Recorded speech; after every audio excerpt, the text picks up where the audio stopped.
बंधुओं,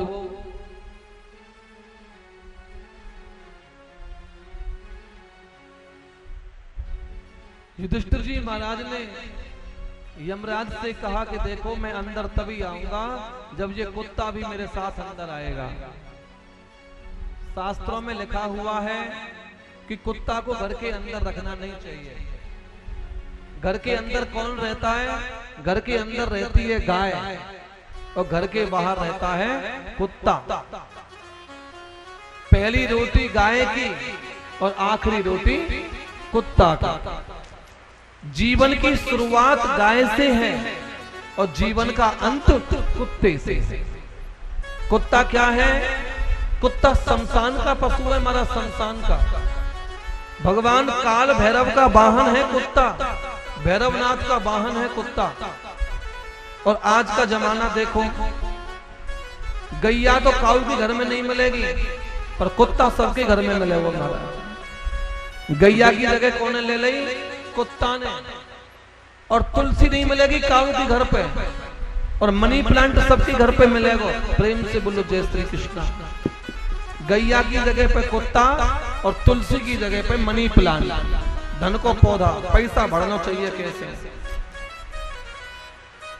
और शास्त्र में तो यहां तक लिखा हुआ है कि जिसके आंगन में तुलसी का पौधा होता है वो घर फिर तीर्थ होता है, तीर्थ। और जिसके आंगन में तुलसी का पौधा होता है ना, वो घर तीर्थ होता है। और तीर्थ में यम के दूत कभी नहीं आते। तीर्थ में यमराज थोड़ी नहीं आएगा। तुलसी की महिमा में यहां तक लिखा गया है कि आप सोने की कंठी पहनो, कोई मना नहीं करता। आप चांदी की कंठी पहनो, कोई मना नहीं करता। लेकिन गले में एक तुलसी की कंठी जरूर होनी चाहिए। काई कंठी? तुलसी की कंठी गले में जरूर पहनो। जिस समय व्यक्ति स्नान करता है, सुबह सुबह नहाता है, और नहाते समय जब तुलसी की कंठी पर जल गिरता हुआ जब हमारे शरीर पर गिरता है, तो संसार में जितने भी तीर्थ है ना, उन सारे तीर्थों का स्नान का फल उस व्यक्ति को प्राप्त होता है। ये तुलसी की महिमा है। तुलसी की महिमा के विषय में लिखा गया कि आप भगवान को कितना भी चंदन लगाओ, आप भगवान को कितना भी रोली लगाओ, आप भगवान को चाहे कुछ भी घिस करके लगाओ, भगवान कैसे प्रसन्न होते हैं? तुलसी का घिसा हुआ चंदन यदि भगवान को कोई लेप करे तो उससे बड़ी प्रसन्नता भगवान को नहीं होती। तुलसी की सूखी लकड़ी, उसको घिसो और उसका जो लेप निकले उसे भगवान को लगाओ, जिसको हरि चंदन कहते हैं। आपको एक बात मैं और बता दूं। अच्छा एक बात बताओ, भगवान को भोग कौन कौन लगाता है? सुबह सुबह, संध्या, दोपहर पर भगवान को भोग लगाती हो नहीं लगाती हो? अच्छा, सुबह भोग लगाते हैं, फिर संध्या को लगाते हैं, फिर अगले दिन लगाते हैं, फिर अगली संध्या को लगाते हैं। और पुराणों में लिखा हुआ है कि सूखी तुलसी की लकड़ी, ध्यान से सुनना, काय की लकड़ी या सूखी तुलसी की, तो अपने हाथों से चूल्हा बनाओ नया।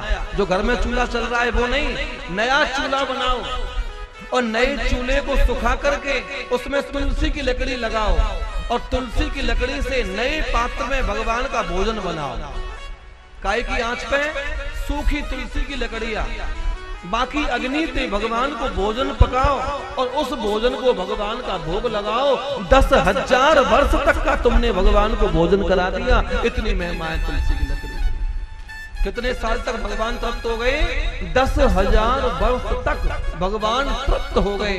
इतनी महिमा है तुलसी की लकड़ी। यदि किसी की चिता जल रही है और उसकी जलती हुई चिता में यदि तुमने अपने हाथों से सूखी तुलसी की लकड़ी लगा दी ना, तो वो कितना भी पापी क्यों ना हो, वो वैकुंठ को प्राप्त होता है। ये तुलसी की महिमा, इतनी महिमा है तुलसी की। एक बात और बताएं आपको, आप संध्या को दीपक तो जलाती होंगी भगवान को, सुबह दीपक जलाती होंगी भगवान को। तो जिसके घर में तुलसी सूख गई है तो उन सूखी तुलसी की लकड़ियों को इतना बड़ा बड़ा काट ले, पतला पतला, मोटा मोटा, जैसा भी काटे, छोटा छोटा, इतना बड़ा बड़ा काट ले और उनके ऊपर रुई लपेट ले। रुई लपेट लें और उस लंबी बत्ती को जो तुलसी की लकड़ी के ऊपर रुई लग रही है उसको घी में डुबो करके भगवान की ज्योत जलाए, इससे बड़ी ज्योति दुनिया में दूसरी कोई नहीं होती। ये महिमा है तुलसी की। तुलसी वृक्ष की छाया में यदि कोई पापी व्यक्ति भी मरता है ना तो वो मोक्ष पाता है। तुलसी की कथा तो आपने सुनी होगी, नहीं सुनी? तुलसी कथा किस किस पे आती है बताओ? हाँ, बताओ। ये जीवन वैसे ही निकल गो मैया है। अच्छा, कार्तिक कौन कौन नहायो? कार्तिक तो नहाई होगी एक आध बार, ना नहाई तो जिन मैया ने कार्तिक नहाया होगा उनने तुलसी की कथा जरूर आती होगी। अच्छा, जा पे आवे तो ठीक, ना आवे तो ठीक, मैं सुनाऊंगा। एक बूढ़ी मैया आई, बूढ़ी मैया, ध्यान से सुनना। बूढ़ी मैया, कार्तिक का महीना आया, वो बूढ़ी मैया सवेरे जग जाती 3 बजे और नहा धोकर सवेरे गांव की परिक्रमा लगाती और जितने गांव में तुलसी के पौधाए सबन में जल चढ़ाती, सबको धूप दीप दिखाती और पतौ तुलसी मैया की पूजा करके कहा मांगती, हे तुलसी माता सत की दाता, मैं बिड़ला सींचू तेरा, तू कर निस्तारा मेरा। बूढ़ी माता, हे तुलसी माता, अड़ुआ दे लड़ुआ दे, पीतांबर की धोती दे, मीठा मीठा घास दे, बैकुंठ का बास दे, चटके की चाल दे, पटके की मौत दे, दाल भात का जीवन दे, साईं का राज दे और कृष्ण का कंधा दे। वो बूढ़ी मैया इतनी बात मांगती तुलसी से। अब तो तुलसी मैया के टेंशन है गई, तुलसी मैया सूख गई। एक दिन सुबह सुबह तुलसी मैया बैकुंठ में घूम रही तो भगवान ने देखा कि तुलसी जी तो बड़ी चिंता में। भगवान ने तुलसी को बुलाया, हे महारानी तुलसी इधर आओ, अब तो कार्तिक का महीना चल रहा है, ये संसार के लोग तुम्हारी सेवा पूजा कर रहे हैं और तुम सूख रही हो, ऐसा क्यों?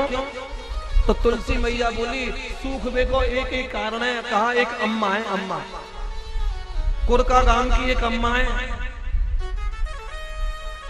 और वो सवेरे सवेरे आवे और मुंह पे तुलसी पे मेरे पेड़ पे जल चढ़ावे, दूध चढ़ावे, दही चढ़ावे, दीव जलावे और पतो मुझे काका मांगे, हे तुलसी माता सतकी दाता, मैं बिड़ला सींचू तेरा, तू कर निस्तारा मेरा। तुलसी मैया अड़ुआ दे लड़ुआ दे, पीतांबर की धोती दे, मीठा मीठा घास दे, बैकुंठ का बास दे, चटके की चाल दे, दाल भात का जीवन दे, साईं का राज दे और कृष्ण का कंधा।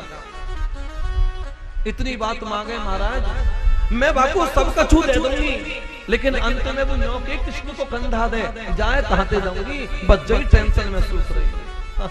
भगवान हंस गए। भगवान बोले, तेरी चिंता आज से मेरी चिंता, जा तू आनंदते रहे, जब बूढ़ी अम्मा मरेगी तो बाबू कंधा देवे, मैं अपने आप ही पहुंच जाऊंगा, तू चिंता मत कर।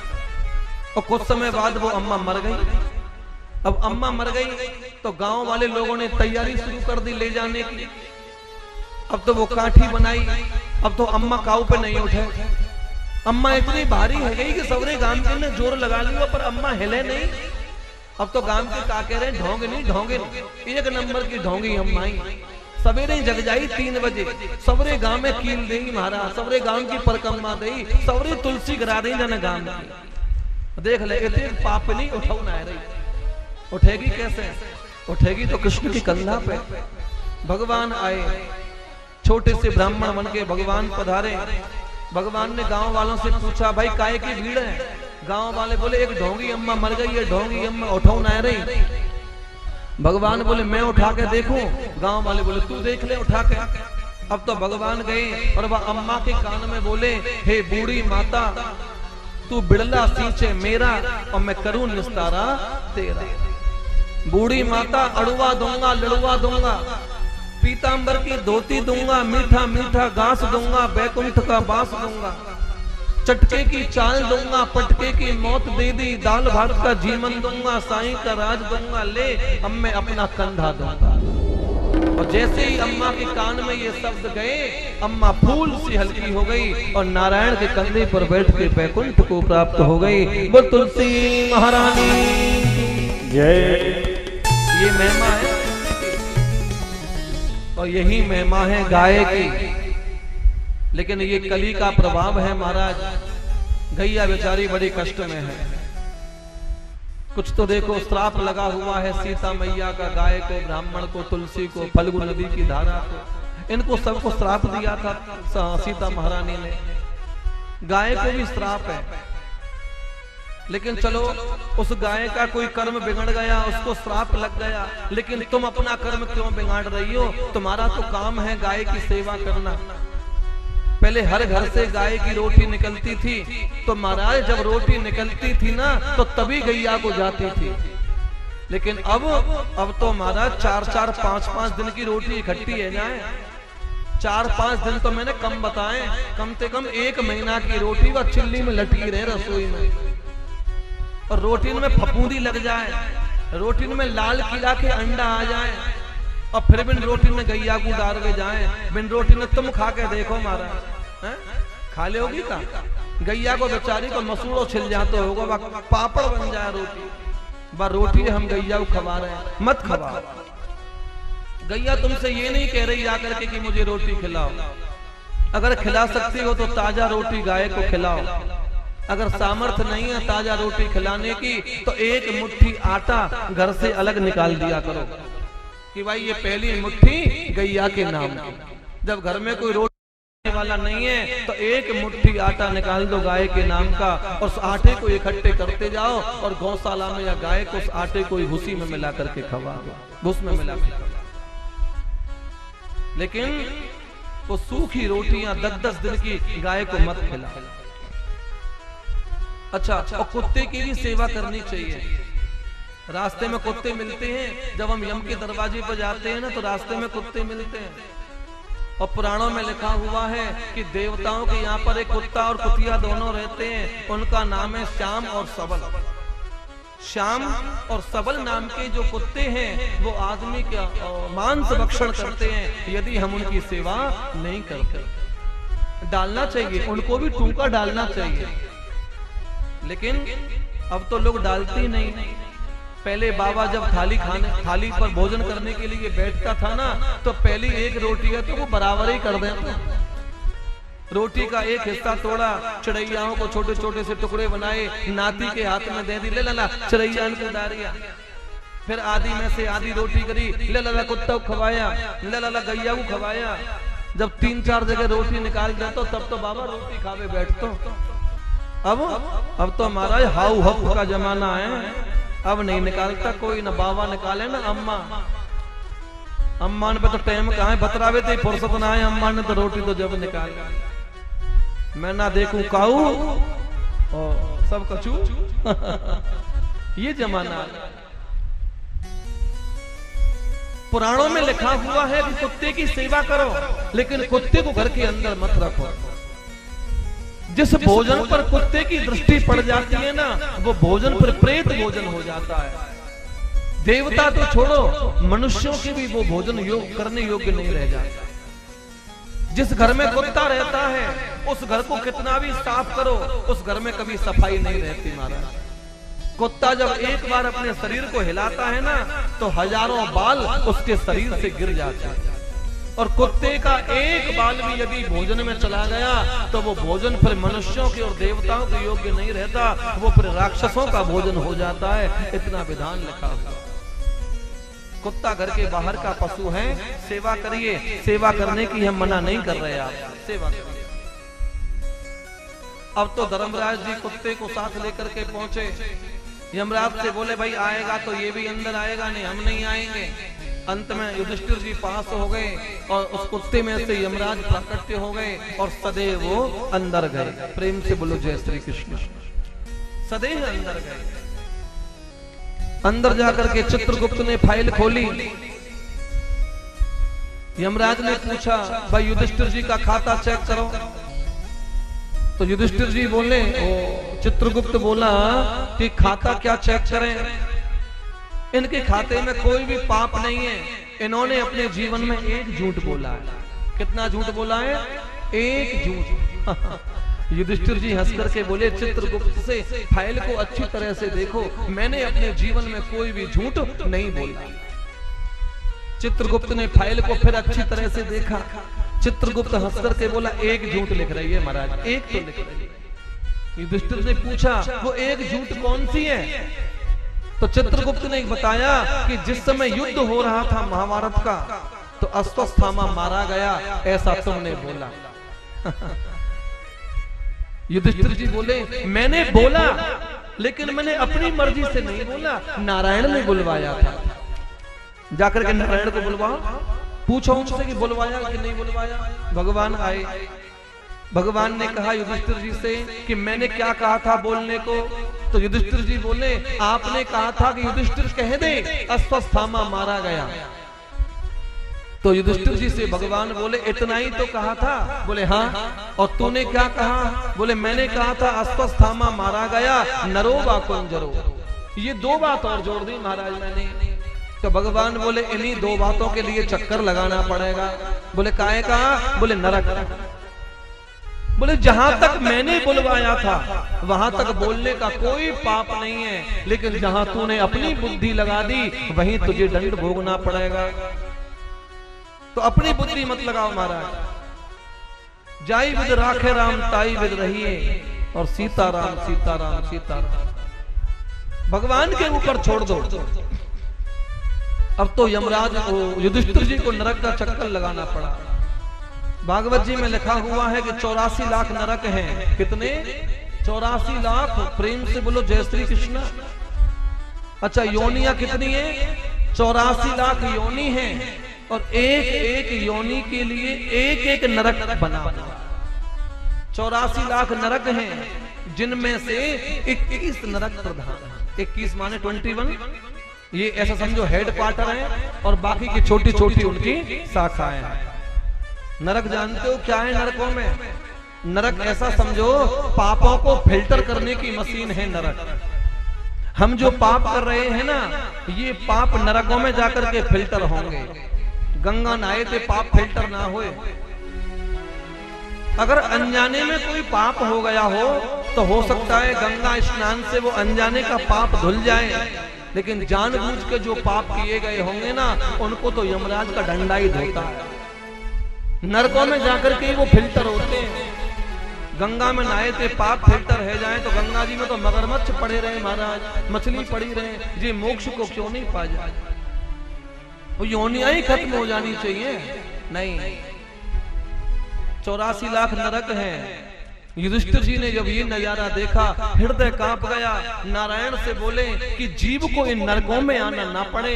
तो भगवान बोले अगर इन नरकों से बचना है तो मेरे नाम का सहारा ले ले। काय का सहारा? नाम का। नाम में पता है कितनी ताकत है? तुलसीदास बाबा लिखते हैं कहो कहा लगे नाम बड़ाई, कहो नाम बड़ाई, नाम न सकही हे नाम गुण गाई। कहो नाम बड़ाई,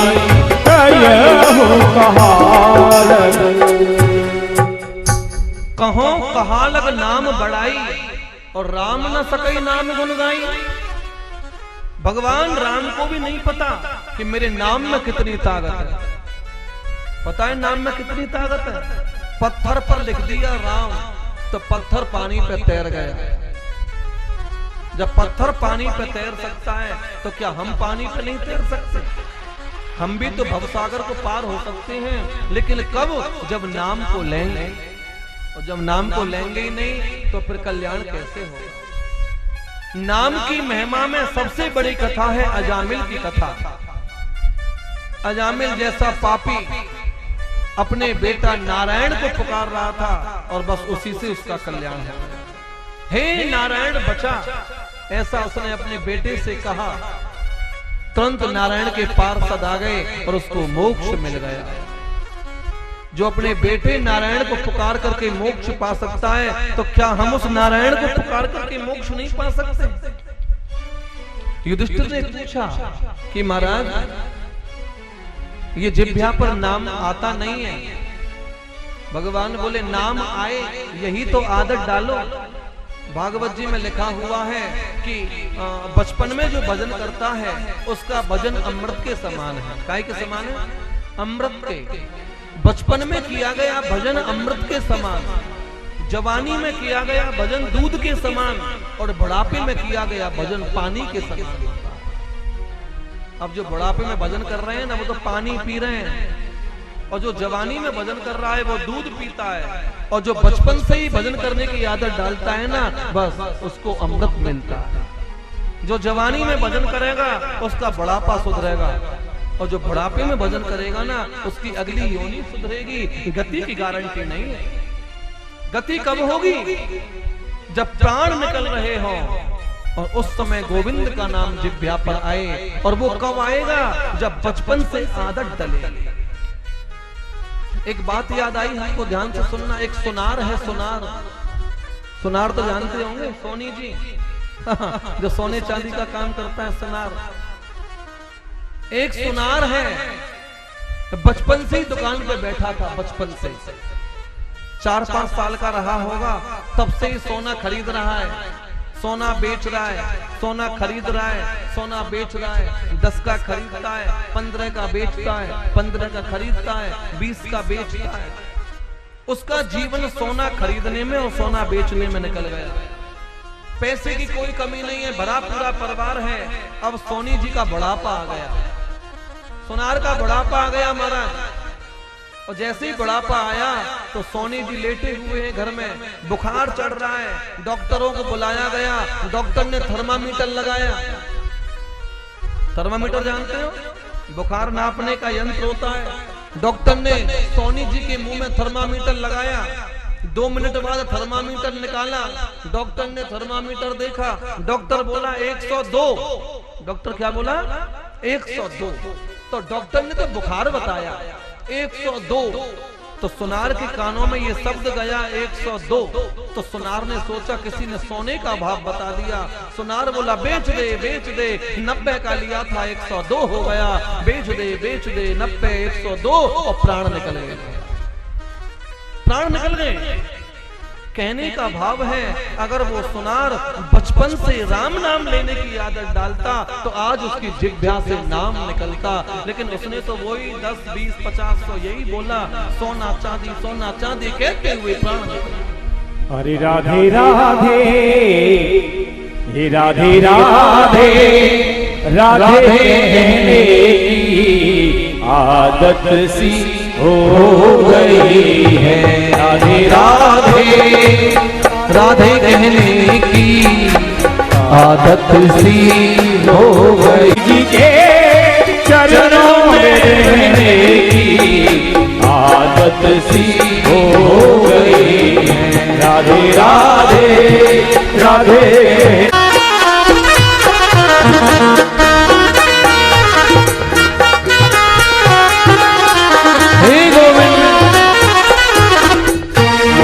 कोई पागल या दीवाना और मस्ताना ही कहे। कोई पागल या दीवाना मस्ताना ही कहे। और कोई पागल या दीवाना और मस्ताना ही कहे। हमको तेरे नाम, हमको तेरे नाम में आदत सी हो गई है। राधे राधे, राधे कहने की आदत सी हो गई है। श्यामा प्यारी आ पड़े तेरे नाम के सहारे। श्यामा प्यारे आ पड़े तेरे नाम के सहारे।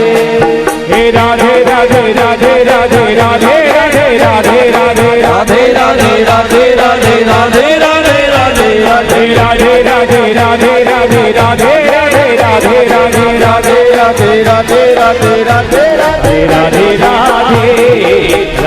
राधे, राधे कहने की आदत सी हो गई है। राधे राधे, राधे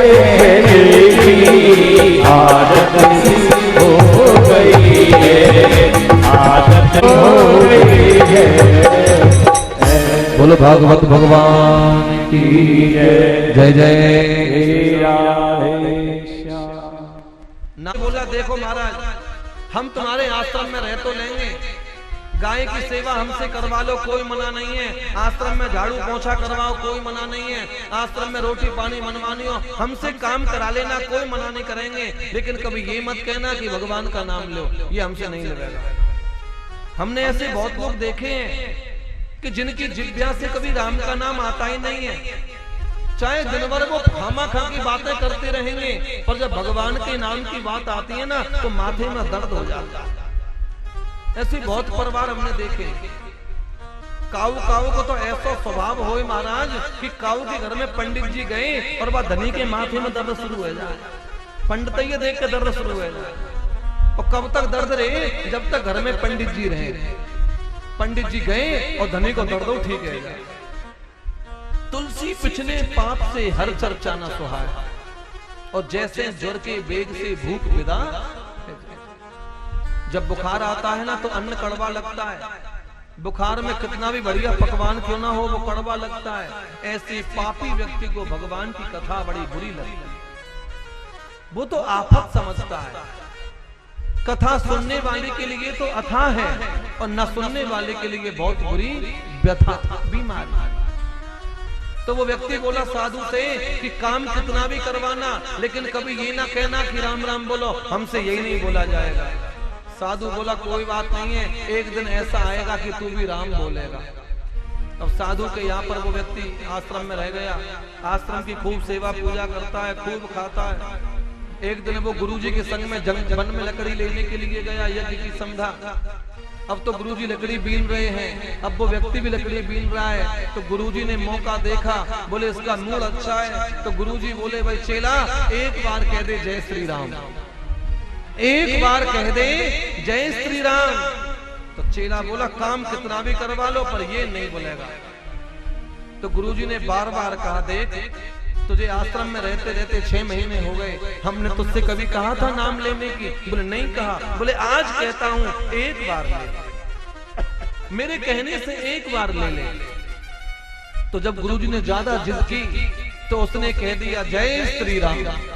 तो गुरुजी बोले हो गया काम। गुरुजी बोले हो गया काम। चेला बोला क्या मतलब?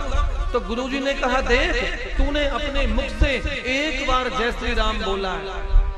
अब मैं तुझको एक बात बताता हूं, इस एक नाम के बदले में यदि तुझसे कभी कोई ये पूछे कि तुझे क्या चाहिए, तो तू कुछ मांगना मत। बस उससे एक ही बात कह देना कि भैया मुझे कुछ नहीं चाहिए, जो मिलता हो सो अपने आप ही दे दो। बस ये कह देना, पर तू इस नाम के बदले में कुछ मत मांगना। तू तो ये कह देना कि जो मिलता हो सो दे दो, मुझे कुछ नहीं चाहिए। उसने जीवन में एक बार जय श्री राम बोला। समय आया, वो व्यक्ति मर गया। मर करके यमलोक में पहुंचा। चित्रगुप्त ने फाइल को खोला। चित्रगुप्त ने यमराज से कहा एक नंबर का पापी है, इसने कभी भगवान का नाम नहीं लिया, केवल एक बार इसने जय श्री राम बोला। चित्रगुप्त क्या कहते हैं? एक बार इसने जय श्री राम बोला, एक बार। तो यमराज ने उससे पूछा कि भाई तूने एक बार जय श्री राम बोला है, अब बता तुझे इसके बदले में क्या चाहिए? उसे गुरुजी की बात याद आ गई। बोले गुरुजी ने मांगने के लिए मना किया है। बोले यदि कोई पूछे तुझे क्या चाहिए तो उससे एक ही बात कह देना कि जो मिलता हो तो दे दो, मुझे कुछ नहीं चाहिए। अब तो उसने यही बात कह दी यमराज से। बोले हमें तो कुछ नहीं चाहिए, जो मिलता हो तो अपने आप ही दे। अब तो यमराज चक्कर में फंस गए। यमराज बोले भाई राम का नाम है, इसको क्या दूं इसके बदले में? अब तो यमराज उस पापी को लेकर के ब्रह्मा जी के पास में पहुंच गए। ब्रह्मा जी से प्रणाम किया। ब्रह्मदेव प्रणाम स्वीकार करें। ब्रह्मा जी ने कहा कैसे आए हो?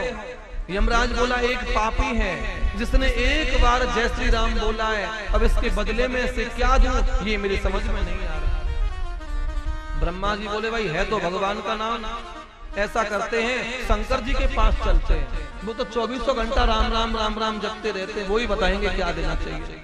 अब तो ब्रह्मा जी उस पापी और यमराज को लेकर के शंकर जी के पास में पहुंच गए। ये नाम की महिमा बता रहा हूं, एक नाम के बदले में उस पापी को कितने देवताओं के दर्शन हो रहे हैं देखना।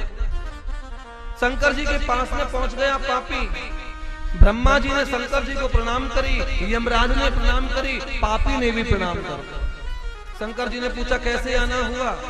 ब्रह्मा जी बोले एक पापी को यमराज लाए हैं, इसने एक बार जय श्री राम बोला है, इसको क्या दें हमारी समझ में नहीं आ रहा। हे प्रभु शंकर, आप तो 24 घंटा राम नाम जपते हो, आपको ज्यादा पता होगी। शंकर भगवान बोले भाई जपता तो मैं 24 घंटा राम का ही नाम हूँ, पर इसके बदले में मुझे तो आनंद मिलता है, और किसको क्या मिलता है ये मुझे भी नहीं पता। बोले क्या करें? शंकर भगवान बोले जिसका नाम है उसी के पास में चलो। तो शंकर भगवान ब्रह्मा जी, धर्मराज और उस पापी को लेकर के राम जी के पास में पहुंच गए। सबने प्रणाम किया, पापी ने भी प्रणाम कर दिया, भगवान प्रणाम। अब तो शंकर भगवान बोले ये ब्रह्मा जी, ये यमराज इस पापी को लाए हैं, इसने एक बार आपका नाम लिया है जय श्री राम, अब आपका नाम है प्रभु, इसके बदले में इसे क्या मिले ये आप। भगवान बोले है तो हमारा ही नाम, अब इसके बदले में क्या मिलेगा? ऐसा करो इसको जो मिलेगा हम देते रहेंगे, तुम इसे यहीं छोड़ जाओ और तुम सब जाओ। कहने का भाव है कि पापी ने एक बार जय श्री राम बोला और उसे राम जी की शरणागति मिल गई, केवल एक बार बोलने। चाहे आप भगवान के नाम को झूठे हृदय से लो, सच्चे हृदय से लो, भाव को भाव अनख आलसहु और नाम जपत मंगल दसहु। दसों दिशाओं में जीव का कल्याण होता है। भगवान का नाम तो अग्नि की तरह है, चाहे जानबूझ के हाथ लगाओ, चाहे अनजाने में हाथ लगाओ, जलना पड़ेगा हमारा। ऐसे भगवान का नाम है। भगवान ने अपने नाम की महिमा युधिष्ठिर जी को बताई। इधर परीक्षित जी महाराज राजगद्दी पर बैठे हुए हैं। परीक्षित जी के मन में विचार आया, दादा परदादा खजाने में क्या क्या छोड़ करके गए, देखूं तो सही। अच्छा देखो, नाती पंथियों के मन में भी विचार आता है कि बाबा कितने छोड़ के गए, प्लॉट रुपया किसी देखे तो सही, कि कितने सोनो चांदी हो बाबा के पास में लॉकर में, मरवे के बाद में सबसे पहले लॉकर पे ही पहुंचे। पहुंचेगा ना पहुंचे जी, लॉकर में काका रखो बाबा ने। तो ऐसे ही परीक्षित जी के मन में विचार आया कि मेरे दादा परवादा चक्रवर्ती सम्राट थे, उन्होंने कितना मुझे वैभव दिया। आज परीक्षित जी अपने खजाने में उतर गए। खजाना अकूत संपदा महाराज, कुबेर के खजाने से भी कई गुना खजाना पांडवों के पास में है। परीक्षित जी महाराज उसको देख रहे हैं खजाने को। क्या देखा कि एक बहुत सुंदर हीरा जवाहरात की पेटी है। पेटी को खोला, उसके अंदर एक और सोने की पेटी है। उस सोने की पेटी को खोला, उसके अंदर एक चांदी की पेटी है। उस चांदी की पेटी को खोला, उसको फिर खोला, एक अंदर लकड़ी की पेटी है, उसको खोला, उसके अंदर एक बड़ा सुंदर मुकुट रखा। बड़ा सुंदर मुकुट, हीरे मोतियों से जड़ा हुआ। जानते हो ये मुकुट किसका है? ये मुकुट है महाराज मगध के राजा जरासंध का। प्रेम से बोलो जय श्री कृष्ण। मगध और आज का बिहार, आज जो बिहार राज्य है ना, उसका पुराना नाम है मगध। मगध के राजा जरासंध। जिस समय राजसूय यज्ञ हुआ था तो सबने पांडवों की दास्ता स्वीकार की थी, लेकिन मगध के राजा ने दास्ता स्वीकार नहीं की। मगध का जो राजा है वो ब्राह्मणों का बड़ा भक्त है। कैसे जीता जाए? तो भगवान कृष्ण भीम को ब्राह्मण का रूप धर करके खुद भी ब्राह्मण बन करके पहुंच गए जरासंध के पास में। जरासंध सुबह सुबह डेली ब्राह्मणों को दान देता है, जो ब्राह्मण जो मांग ले उसे वही देता है। तो जैसे भगवान कृष्ण भीम को लेकर के जरासंध के सामने पहुंचे, ब्राह्मण वेश है, जनेऊ पड़ा हुआ है कंधे पर। तो जरासंध ने कहा भाई ब्राह्मण मांग, क्या मांगता है?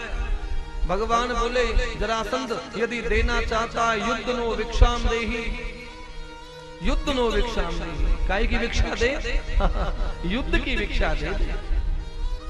जरासंध हंस गया। जरासंध बोला सुन, तू ब्राह्मण नहीं है, तू ब्राह्मण नहीं है, ऐसा जब जरासंध ने कहा तो भगवान को हंसी आ गई, और जैसे ही भगवान को हंसी आई तो जरासंध उस हंसी को पहचान गया। जरासंध बोला, अरे अरे अरे अरे ये हंसी तो मैंने देखी है, अरे तू तो कन्हैया है कन्हैया। भगवान बोले, अब तू जान ही गया है तो फिर तुझसे छुपाई क्या है। बोले, हम तो तेरे पास में युद्ध की भिक्षा के लिए ही आए हैं। तो आज जरासंध ने युद्ध की भिक्षा दे दी। तो जरासंध भगवान से बोला, देख कृष्ण, तुझसे तो मैं नहीं लड़ूंगा, क्योंकि तू तो रण को छोड़ करके भाग गया था, तुझसे क्या लड़ूं, तू तो भगोड़ा है। हाँ, ये जो भीमसेन है ना, ये मेरी तोड़ का है, इससे युद्ध करूंगा। युद्ध शुरू हो गया। धन्य है उस जमाने के नियम कानून, धन्य है उस जमाने की व्यवस्था। पता है, जरासंध सुबह तो युद्ध करता था और शाम को दोनों के पैर दबाता था, क्योंकि मेरे दरवाजे पर अतिथि आए हैं। साय को उन दोनों के पैर पूछता था, पैर दबाता था, भोजन खिलाता था, बढ़िया बढ़िया माल बनवा करके खवाता, और सुबह उनसे युद्ध करता। भाई, इन्होंने युद्ध की भिक्षा मांगी है तो मेरा कर्तव्य है, मैं क्षत्रिय हूँ, युद्ध से कैसे विमुख हो जाऊं, युद्ध करता। और शाम को वो ब्राह्मण रूप में आए थे, उस रूप में मान करके उनकी पूजा करता। युद्ध चला, भीम का बल चूर होने लगा। भीम ने भगवान से कहा रात्रि में, हे कन्हैया, मरवा के ही ले जा रहे हो, कहा कल का युद्ध में नहीं जीत पाऊंगा, कल मैं मर जाऊंगा। भगवान बोले, मैं तो पहले दिन ही से मरवा देता, लेकिन तू मेरी ओर देखता कब है? तू जब युद्ध करता है ना तो तू लड़ता ही रहता है, मैं चाहता हूं कि तू मेरी ओर देख। तो भीम बोला, कल मैं तेरी ओर देखूंगा कन्हैया, तू मुझे इशारा कर देना, वो चिंता मत कर। देखो, हम जो कर्म करते हैं ना तो अपने बल पे करते हैं, भगवान की ओर नहीं देखते, और जब तक भगवान की ओर नहीं देखेंगे ना, जब तक कल्याण नहीं होगा। आज युद्ध प्रारंभ हुआ, भीम ने भगवान की ओर देखा, भगवान ने एक तिनके के दो हिस्से कर दिए और विपरीत दिशाओं में फेंक दिया। भीम ने इशारा समझ लिया, भगवान का इशारा पाकर के भीम ने एक पैर से जरासंध के एक पैर को दावा और दूसरे पैर को हाथ में लेकर के चीर दिया और विपरीत दिशाओं में फेंक दिया, और उसकी मृत्यु हो गई। भीम का बेटा है नकुल, जय श्री कृष्ण। जरासंध का बेटा है नकुल। जरासंध का बेटा नकुल दौड़ करके आया, आकर के भगवान के पैर पकड़ लिए, प्रभु मेरे पिता को तो गति मिल गई, आज से मैं 24 घंटा आपकी सेवा में लगा रहूंगा, मेरे लिए कोई आज्ञा हो तो बताओ, मैं आपकी दास्ता स्वीकार करता हूँ। तो भगवान ने भीम से कहा, भाई अब तो सब काम हो गया, तो चले युद्ध को, राजसूय यज्ञ को। तो भीम बोला, ना 7 दिन युद्ध किया है मैंने, इसके मुकुट को लेकर के जाऊंगा। तो भगवान भीम को बार बार समझाते हैं कि इस मुकुट पर हमारा हक नहीं है, इस मुकुट पर इसके बेटे नकुल का हक है, इस मुकुट को उसको दे दे। लेकिन बंधु को भीम न माना, और मान पढ़ाई के चक्कर में उस जरासंध के मुकुट को वो भीम ले आया। जब युधिष्ठिर जी महाराज को वो मुकुट दिखा तो युधिष्ठिर जी ने कह दिया, जब तक हम जीवित हैं इस मुकुट को कोई हाथ नहीं लगाएगा, ये नकुल का मुकुट है, जरासंध के बेटे का, इसको वहीं पर पहुंचा देना, जब तक इसको खजाने में रख दिया गया। उसको इतना अंदर सुरक्षित खजाने में रख दिया। और आज बंधुओं, वो ही मुकुट परीक्षित जी महाराज के हाथ में आ गया। परीक्षित जी महाराज उस मुकुट को लेकर के ऊपर आ गए हैं, विचार करते हैं कि कल इसको पहनूंगा। इधर तो वो मुकुट को लेकर के आ गए, और जब पहले जमाने में जो राजा महाराजा होते थे ना, तो वो प्रजा का हालचाल जानने के लिए रात को भेष बदल के घूमते थे। आज भी भैरूपी ऐसे भेष बदल के घूमते हैं ना, ऐसे पहले राजा महाराजा अपनी प्रजा का हालचाल जानने के लिए भेष बदल के घूमा करते थे। एक रात को परीक्षित जी महाराज अपनी प्रजा का सुख चैन जानने के लिए गए, तो परीक्षित जी ने क्या देखा कि एक काला पुरुष है, बड़ा मोटा तगड़ा महाराज, हष्ट पुष्ट काला कलूटा आदमी, और गाय और बैल को पीट रहा है। गाय और बैल को पीट रहा है। एक कौतुक देखा कि जो बैल है ना, उसका एक ही पैर है, प्रेम से बोलो जय श्री कृष्णा। बैल का एक ही पैर है, एक पैर पे ही खड़ा हुआ है, और ऊपर से उसकी पिटाई हो रही है, गाय की पिटाई हो रही है, गाय की आंखों में आंसू है। परीक्षित जी ने ऐसा देखा, तलवार निकाल करके काले पुरुष के कंधे पर रख दी। काला पुरुष ने हाथ जोड़ लिया। ये काला पुरुष कोई और नहीं है, कलयुग है महाराज, कलयुग। कलयुग तो आना है। अच्छा देखो, अब कलयुग चल रहा है, क्या भगवान कुछ नहीं कर सकते? चाहने को तो भगवान सब कुछ कर सकते हैं, लेकिन नहीं करेंगे, क्योंकि फिर युग की जो महत्ता है वो खत्म हो जाएगी। आज ये जो गाय है ना, ये पृथ्वी है, और जो बैल है वो धर्म है। बैल काय का प्रतीक है? धर्म का, और गाय पृथ्वी का प्रतीक है। श्रीमद् भागवत जी में एक कथा आती है बड़ी सुंदर। अगर किसी व्यक्ति को पृथ्वी का दान करना है ना, तो वो 2 मुंह वाली गाय का दान कर दे, तो मानो उसने पूरी पृथ्वी का दान कर दिया। प्रेम से बोलो जय श्री कृष्ण। 2 मुंह वाली गाय देखिए कभी आपने 2 मुंह वाली गाय? नाम ही आज सुना होगा, बड़ा गहरा विषय है। श्रीमद् भागवत जी में लिखा हुआ है कि जिस समय गाय अपने बच्चे को जन्म दे, जिस समय गाय अपने बच्चे को जन्म दे रही है, तो जब गाय अपने बच्चे को जन्म देती है तो पहले उसका मुख बाहर आता है। जब गाय के बच्चे का मुख बाहर आ चुका है, एक ओर तो गाय का मुख, एक और उसके बच्चे का मुख, ये 2 मुंह वाली गाय उस समय होती है। और उस समय जो व्यक्ति अपने मन में संकल्प ले ले कि ये गाय मैं फला व्यक्ति को दान में दूंगा, तो उसी समय उसने पूरी धरती के दान का संकल्प ले लिया होता है। इतनी महिमा है उस 2 मुंह वाली गाय के। तो आज ये गाय पूरी पृथ्वी का स्वरूप है, और कलयुग के उससे आतंक से दुखी। और जो बैल है ना, वो धर्म है। प्रकट 4 पद धर्म के, कल महु एक प्रधान। जिस समय धर्म आया था ना, तो उस बैल के 4 पैर थे, 4। सत्य, तप, दया और दान। लेकिन 3 युगों में 3 पैर चले गए। अब तो कलयुग में केवल 1 ही पैर रह गया है, केवल दान। प्रकट 4 पद धर्म के, कल महु एक प्रधान। येन केन विद दीजिए, दान करहि कल। बस केवल यही बाकी है हमारा। अब सत्य नहीं रहा, सोच नहीं रहा, दया नहीं रही, यज्ञ नहीं रहा, केवल दान शेष रह गया। और फिर भी दान की महिमा में तो कहा गया है कि दान हमेशा पात्र को ही दिया जाए। किसको दिया जाए? पात्र को। लिखा हुआ है दान दान पात्र में ही डालें। यदि दान पात्र में जाएगा तो अच्छी जगह पे लगेगा, और यदि दान कुपात्र के हाथ में चला गया तो दाता को भी नरक जाना पड़ेगा। इसीलिए सोच समझ के दान करें। जैसे हम अपनी कन्या के लिए अच्छा सा बेटा देखते हैं, 4-4, 5-5 साल हो जाती हैं, अच्छा बेटा नहीं मिलता, और जब तक अच्छा बेटा नहीं मिलता हम अपनी कन्या के डोर उसे नहीं देते। ऐसे ही जब दान करो तो अच्छा सा विचार करके करो कि मैं जो पैसा, रुपया, धेला दान कर रहा हूँ, ये अच्छे हाथों में तो जा रहा है, या व्यक्ति इसकी मदरा पी लेगा। इसको कहीं गलत काम में न लगाए, तो दान देने वाला भी अपराधी होता है। तो विचार करके दान करना चाहिए। आज परीक्षित जी महाराज ने कलयुग के कंधे पर तलवार रख दी। कलयुग शरणागति हो गया। बोले महाराज मेरा तो समय है, मैं आऊंगा, मैं आपकी शरण में हूँ। कलयुग ने भगवान और परीक्षित जी की शरणागति ले ली।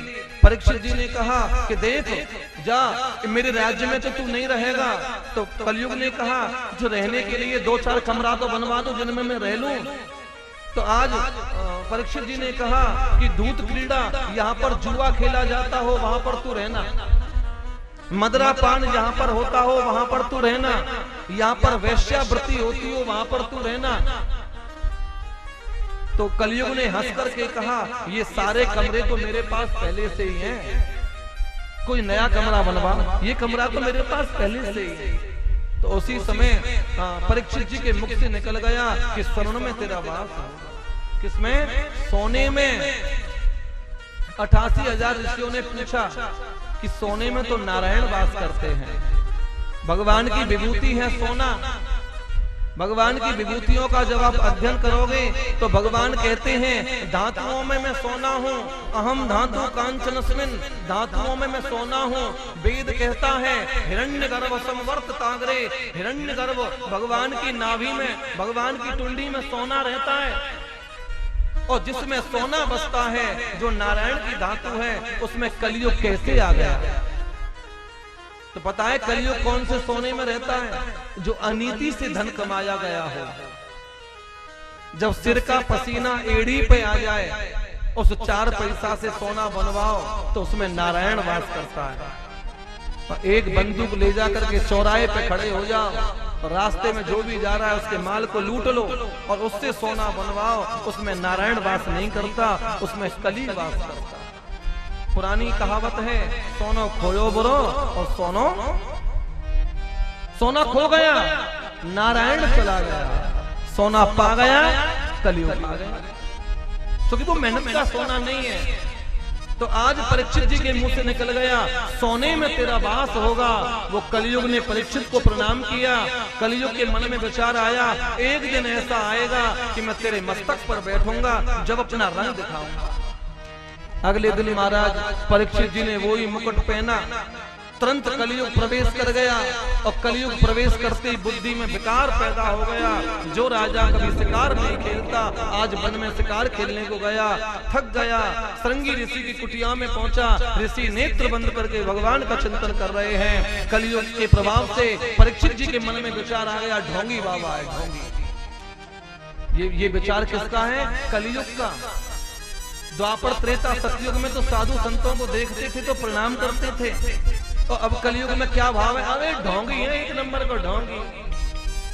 अगर कोई आदमी तिलक लगा ले ना, कहा कहें ओ भगत जी है रे भगत जी। तिलक लगाने वाले को क्या कहते हैं? भगत जी है रे भगत जी, लगा लो। कलियुग का पहला चरण चल रहा है। जो भगवान का नाम लेगा उसकी निंदा होगी। जब कलियुग का दूसरा चरण आएगा फिर पिटाई होगी। राम नाम बोल रहा है, थप्पड़ लगाओ इसमें खींच के। जब कलियुग का तीसरा चरण आएगा, जब मार दिए जाओगे, खत्म करो।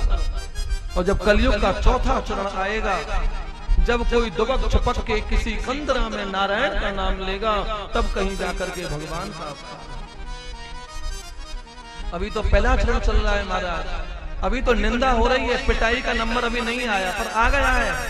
अभी चल रहा था ना मामला, इटावा में कथा वाले को पीट दिया है? तो ये कलियुग का ही तो प्रभाव है। चाहे जाति कोई भी है, देखो कथा करने का हक सबको है, कथा करने का हक सबको है, सब कोई कथा कह सकता है। भगवान की कथा है भैया, खूब कहो, लेकिन जाति को मत छुपाओ। जाति को छुपाना अपराध है, हमारा तो ऐसा मानना। अरे आप क्षत्रिय कुल में पैदा हुए हो, अगर भगवान की कृपा है आप पर, कथा कहना जानते हो, नारायण की खूब कथा कहो, लेकिन जात को मत छुपाओ। लेकिन वहां पर जो मामला था ना, वो जाति को छुपाने के ऊपर तो हुआ था। खैर छोड़ो, हमें क्या मतलब है। अब क्या हुआ?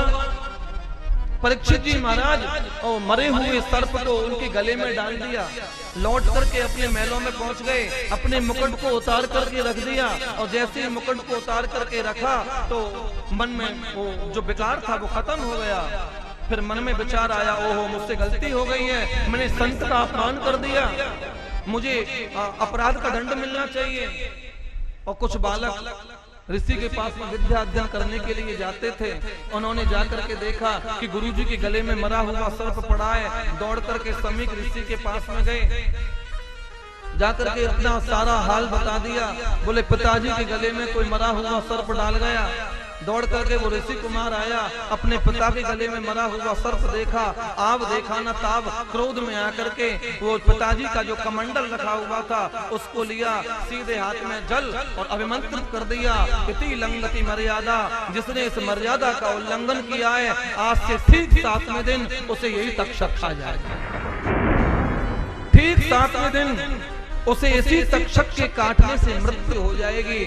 श्राप दे दिया। श्राप का जल जब धरती में गिरा, दशाएं हिल गई, क्योंकि परीक्षित जी को श्राप लग गया। ऋषि की आंख खुली। उन्होंने अपने बेटे को शाबाशी नहीं दी कि शाबाश बेटा तूने कमाल कर दिया, ना, उन्होंने अपने बेटे को डांटा। अरे बिना विचारे जो करें सो पाछे पछताए, और काम बिगाड़े आपने जग में हो तो हंसाए, और जग में हो तो हंसाए, चित्त में चैन नहीं पावा। हे बेटा ये तूने क्या कर दिया? जानता है परीक्षित जी महाराज कौन है? युधिष्ठिर जी के नाती हैं। अरे उन्हीं के द्वारा, उन्हीं के बल पे तो हम भगवान का भजन करते हैं, और तूने उन्हीं को श्राप दे दिया। अच्छा नहीं किया। जाओ जाकर के उन्हें सूचना दो कि तुम्हें श्राप लग गया है, आज से ठीक 7वें दिन तुम्हें तक्षक खाएगा, अपनी मुक्ति का मार्ग। ऋषि कुमार परीक्षित जी के पास में गए, सारी बात बता दी। परीक्षित जी ने प्रणाम करके ऋषि कुमार से कहा कि आज आपने मेरे ऊपर बहुत बड़ी कृपा कर दी। मुझे तो नींद ही नहीं आ रही थी कि मुझसे जो अपराध हो गया है इसका प्रायश्चित कैसे होगा। अब आपने मुझे श्राप दे दिया, अब मुझे कोई टेंशन नहीं है। परीक्षित जी ने उसी समय अपनी राजगद्दी छोड़ दी और अपने बेटे जन्मेजय को दे दी। परीक्षित जी के बेटे का नाम है जन्मेजय, उनको राजगद्दी सौंपी, सारा राजपाट सेकंड में छोड़ दिया। प्रेम से बोलो जय श्री कृष्ण। ये होते हैं राजा महाराजा, चक्रवर्ती सम्राट, और 1 सेकंड लगाई सब कुछ छोड़ने में, और यहाँ तो महाराज 10 रुपया भी नहीं छोड़ा जा रहा। बेटा बेटियों से मोह लगा रखा है, और परीक्षित जी महाराज ने सेकंड का 100वां हिस्सा लगाया, सबको एक ही ठोकर में छोड़ दिया और जन्मेजय को राजगद्दी दी और निकल दी। रास्ते में जो भी मिलता है एक ही प्रश्न पूछते हैं कि म्रियमाण किम कर्तव्यम, कि जिसकी मृत्यु निकट है उसे क्या करना चाहिए। परीक्षित जी ने किसी से ये नहीं पूछा कि जिसकी मृत्यु निकट हो, मेरी मृत्यु निकट है, मुझे क्या करना चाहिए ना, ऐसा नहीं पूछा कि मैं मरने वाला हूं, मुझे क्या करना चाहिए, ऐसा नहीं पूछा। जो भी मिलता है एक ही बात पूछते हैं कि जिसकी मृत्यु निकट है उसे क्या करना चाहिए। परीक्षित जी का ये प्रश्न परीक्षित जी के लिए नहीं है, हम सबके लिए है, क्योंकि हमारी मृत्यु भी तो निकट है। 7 दिन में मरना पड़ेगा। प्रेम से बोलो जय श्री कृष्ण। कितने दिन में? 7 दिन में। आदमी 7 दिन में पैदा होता है। रवि सोम भौम बुध गुरु शुक्र शनि, यही 7 दिन जन्म के हैं और यही 7 दिन मृत्यु के हैं। 7 दिन में जीव जन्म लेता है, 7 दिन में मृत्यु पाता है। परीक्षित जी सबसे यही पूछ रहे हैं, जिसकी मृत्यु निकट है उसे क्या करना चाहिए। अब कोई कहता है गायत्री का अनुष्ठान करो, कोई कहता है मां मृत्युंजय जपो, कोई कहता है दुर्गा सप्तशती जपो, सबके मत अलग अलग हैं। परीक्षित जी का कई मत एक जगह स्थिर नहीं हुआ, गंगा के तट पर पहुंच गए। गंगा का तट जहां पर श्री परीक्षित जी महाराज ने कथा सुनी थी, उस जगह का नाम है सुकृताल। सुकृताल मुजफ्फरनगर से 20 किलोमीटर पहले पड़ता है। प्रेम से बोलो जय श्री कृष्ण। आप में से कोई गया हो ना गया हो, श्रीमद् भागवत जी की प्रथम पीठ है सुकृताल। आज भी वही बरगद का पेड़ है जिसकी छाया में बैठ करके श्री सुखदेव स्वामी ने राजा परीक्षित जी को कथा सुनाई थी। आज भी वो पेड़ है। आज परीक्षित जी महाराज बैठे हुए हैं। सारे संत महंतों को ये जिज्ञासा है कि ऐसा कौन सा उपाय है जिससे 7 दिन में मुक्ति हो जाए। सारे लोग इकट्ठे हो गए। व्यास पाराशर अम्बरीशो। आज भगवान की कृपा हो गई। अब तक हमने सुना था कि प्यासा कुएं के पास जाता है, और आज कुआं चल करके प्यासे के पास आ गया। कौन? श्री सुखदेव जी महाराज का आगमन हो गया। बोलो भक्तवत्सल भगवान की जय। उस सभा में सुखदेव जी सबसे युवा है, और परीक्षित जी की सभा में उस समय सुखदेव जी के पिता व्यास जी बैठे थे। व्यास जी के पिता पाराशर जी बैठे थे, लेकिन सबने खड़े होकर के सुखदेव जी का अभिवादन किया। सबने परीक्षित जी से कह दिया, परीक्षित जी पैर पकड़ ले, इनका कोई भरोसा नहीं है, ये तो अवधूत हैं, रमते राम हैं, इनका तो मन करेगा जब तक तेरे पास रहेंगे, और जब मन उछट गया तो चले जाएंगे। पैर पकड़ ले, इनसे प्रश्न पूछ जो सबसे पूछ रहा है। परीक्षित जी ने पैर पकड़ के प्रणाम किया। एक ही बात पूछी कि जिसकी मृत्यु निकट है उसे क्या करना चाहिए। उसी समय सुखदेव स्वामी ने राजा परीक्षित के सिर पर हाथ रख दिया कि चिंता मत कर, मुक्ति तो सेकंड के 100वें हिस्से में हो जाती है, तेरे पास में जितना समय है उसकी व्यवस्था कर। तो आज परीक्षित जी ने पैर पकड़ के कहा, महाराज ये मेरे जीवन के जो 7 दिन बाकी हैं, ये भगवान की कथा सुनकर के बीते, मैं यही इच्छा रखता हूँ। तो आज यहीं से श्री सुखदेव जी महाराज राजा परीक्षित को सृष्टि आरंभ से लेकर के और सृष्टि के अंत तक की कथा सुनाते हैं। इस सृष्टि के आरंभ से लेकर के भगवान के जो 24 अवतार हैं और जितने भी भागवत जी के प्रश्न हैं, सारे प्रश्नों का उत्तर श्री सुखदेव स्वामी राजा परीक्षित जी को देते हैं। आज की वाणी को हम यहीं पर विराम करते। कल सृष्टि वर्णन करते हुए कल की जो सायं की कथा है वो वामन भगवान के चरित्र पर रुके। कल वामन भगवान की झांकी का आप सभी दर्शन करेंगे। अब थोड़ा सा हरि नाम संकीर्तन करते हुए अपनी वाणी को विराम देंगे, आरती होगी और बिना प्रसाद के कोई भी नहीं जाएगा, सब प्रसाद लेकर के ही जाएंगे। बोलो भागवत भगवान की जय। कि पता पता श्याम बोलता, कि पता पता श्याम बोलता, हो कि पता पता श्याम बोलता,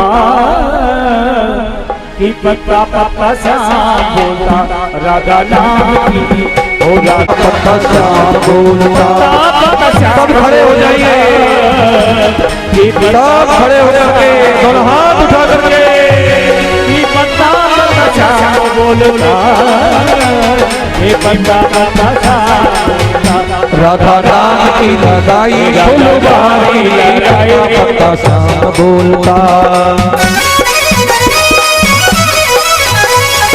हरि बोल।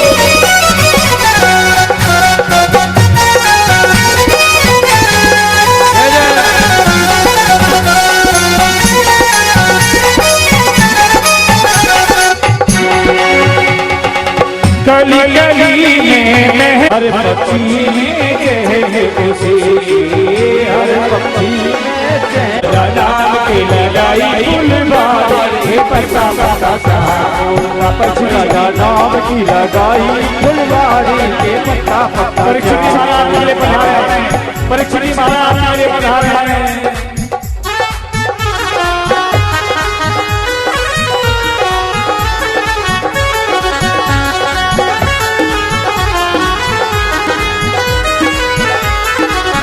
राधा नाम की लगाई फुलवारी, ये पता पता श्याम बोलता, राधा नाम की लगाई फुलवारी, ये पता पता श्याम बोलता। चंद्रमा मन हो जाता रक्षो सूर्यो अजायत, श्रोत्रागाश प्राणशम रजायत।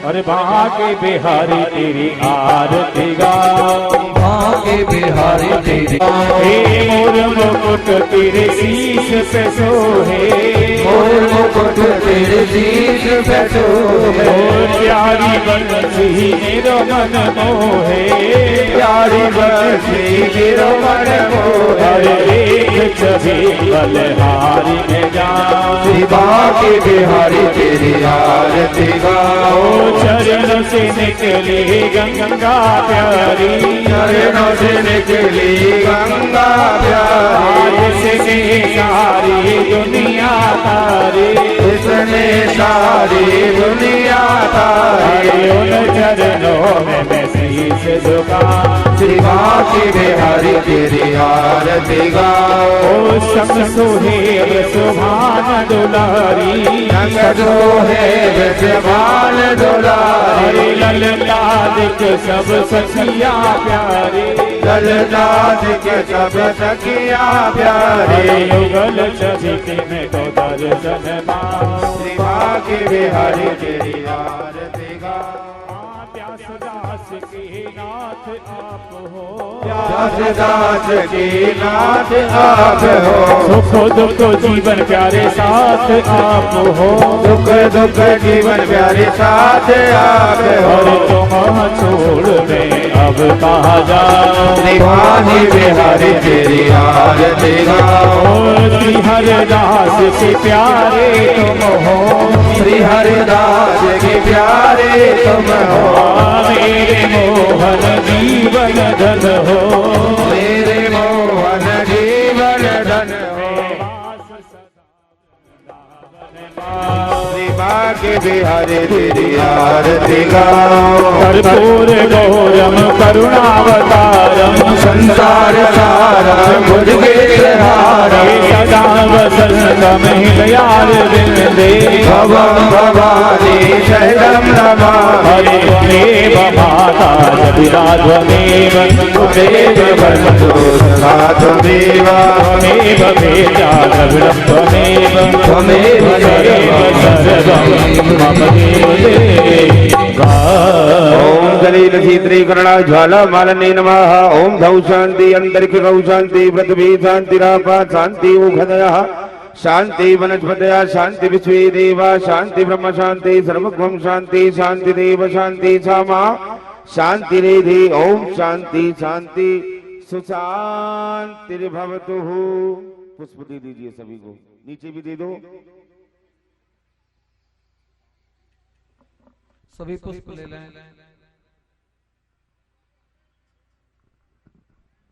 ओम यज्ञेन यजमय यजन्त देवास्तानि धर्माण्य प्रथमान्यासन्नादेहनाकं महिमाना सचन्तयत पूर्वे। हरिः ओम नन्दनन्दनाय च विद्महे यशोदानन्दनाय च धीमहि तन्नो श्रीकृष्णः प्रचोदयात्। हरिः ओम अंजनीनन्दनाय च विद्महे पवनपुत्राय धीमहि तन्नो हनुमत् प्रचोदयात्। श्रीवन्तकामकुलजं पदभाजलाज्वै पुण्यकजामि कलवीलरसालपुष्पै बिल्वप्रभाय तुलसीदलमञ्जरेमि त्वं पूजयामि जगदीश्वरमे प्रसीद। नानासुगन्धपुष्पाणि यथा कालोऽनुभवानि च पुष्पाञ्जलिर्मया दत्त्वा ग्रहणं च परमेश्वर। मन्त्रपुष्पाञ्जलि समर्पयामि। बोलिए भागवत भगवान की जय। धर्म की जय हो। धर्म का नाथ। जय जय श्री राधे, जय जय श्री राधे। अब सभी भागवत जी की आरती लेते हुए परिक्रमा करते हुए प्रसाद लेते हुए घर प्रस्थान कर।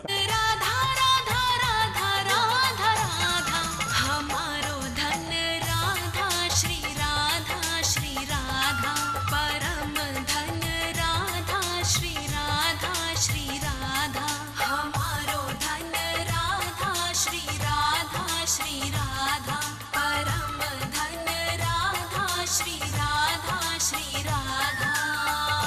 श्री राधे श्री राधे श्री राधे श्री राधे श्री राधे श्री राधे श्री राधे श्री राधे।